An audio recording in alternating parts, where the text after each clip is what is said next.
Pero di ba first kiss mo, si David ba ang first kiss mo? Opo, yung talagang tuloy-tuloy. Opo, siya po, opo. So pwede ka pa naman gumawa ng project. Gusto mo pa bang gumawa ng project? Oo naman, with kanino po? With David. Oo naman, kung mabibigyan ng opportunity, why not? Pero, Ano? bash ka ng mga Barda. Parang ano ko na naman kasi nung film, yung Valentine siya ipapalabas. Pero di nga inaasahan na nag-click yung Barda, sila ni Barbie. So, yeah, medyo nalungkot ako. Pero, syempre, hindi ko naman na-feel din na parang kailangan ko mag-explain sa kanila na ito yung plano talaga. So, yun. Nangyari. So, Pwede naman pa mag-contribute.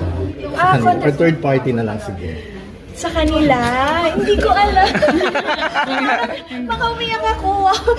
Okay lang naman. Why not, diba? Kapag maganda yung maganda, kapag maganda yung role.